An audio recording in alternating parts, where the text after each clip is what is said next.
Welcome back. తిరుపతిలోని Kadapa zone 4 పరిధిలో AP PTD ఉద్యోగుల జేఏసీ ఆధ్వర్యంలో ఉద్యమ సన్నాహక సదస్సు నిర్వహించారు. విద్యుత్ బస్సుల పేరుతో ఆర్టీసీని ప్రైవేటీకరించే ప్రయత్నాలను ప్రభుత్వం విరమించుకోవాలని జేఏసీ కన్వీనర్ శ్రీనివాసరావు డిమాండ్ చేశారు. ఆర్టీసీలో పెరుగుతున్న పని భారాన్ని తగ్గించేందుకు ఖాళీగా ఉన్న పోస్టులను వెంటనే భర్తీ చేయాలని ప్రభుత్వాన్ని కోరారు. అలాగే పినాకిల్ కంపెనీతో కుదుర్చుకున్న ఒప్పందాలను నిలిపివేయాలని, ప్రైవేటు విద్యుత్ బస్సుల నిర్వహణ కోసం ఆర్టీసీ డిపోలకు అప్పగించవద్దని సూచించారు. ప్రజా రవాణా వ్యవస్థను బలోపేతం చేయాలంటే అదనంగా 4,000 బస్సులు, 11,000 మంది సిబ్బందిని నియమించాల్సిన అవసరం ఉందని జేఏసీ కన్వీనర్ శ్రీనివాస్ తెలిపారు.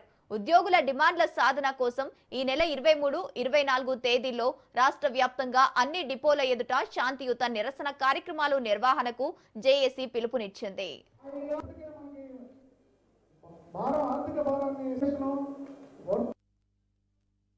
డిపో స్థాయి నుంచి రాష్ట్ర స్థాయి వరకు ఉన్నటువంటి నాయకులకు సంబంధించినటువంటి సమావేశం ఏర్పాటు చేయడం జరిగింది. ఏపీఎస్ఆర్టీసీలో ఏదైతే విద్యుత్ బస్సులు కొత్తగా ప్రవేశపెట్టాలని ప్రభుత్వ నిర్ణయం ఉందో, జేఏసీ సంఘాలుగా విద్యుత్ బస్సులు ప్రవేశపెట్టేదానికి జేఏసీ సంఘంగా స్వాగతిస్తూ, అందులో ఉన్న ఇబ్బంది ఏదైతే ఉందో ప్రైవేటు నిర్వహణ వల్ల ఏపీఎస్ఆర్టీసీ అనే పదమే కనుమరుగయ్యే పరిస్థితులు అనే దానికి ఇవాళ జేఏసీగా వ్యతిరేకత తెలియపరచడం జరుగుతుంది. ప్రధానంగా మేము విజ్ఞప్తి చేసేది రాష్ట్ర ప్రభుత్వానికి, శక్తి అమలు చేసిన తర్వాత ఎక్కడా లేనటువంటి పేరు ప్రఖ్యాతులు ఈ రాష్ట్ర ప్రభుత్వానికి రావడం జరిగింది. దానిలో దాదాపు అమలు చేసిన తర్వాత 10 లక్షల మంది ప్రయాణికులు పెరిగినప్పటికీ ఉండ బస్సులు ఇంకా తగ్గి బస్సుల సంఖ్య పెరగపోయినప్పటికీ సిబ్బంది అనేక ఇబ్బందులు ఎదుర్కొంటూ ఇవాళ ప్రభుత్వ ప్రతిష్ట గురికి ఇవాళ కష్టపడటం జరుగుతుంది. ఇలాంటి సందర్భంలో ఒక పల్లి వెలుగు బస్సు 60 సిట్టింగ్ ఉంటే ఇవాళ తీసుకున్నటువంటి ఏదైతే విద్యుత్ బస్సులు ఉన్నాయో 25 సిట్టింగ్ 35 సిట్టింగ్ వల్ల ఒక బస్సుకి 3 బస్సులు తీసుకోవాల్సిన పరిస్థితి ఏదైతే ఉందో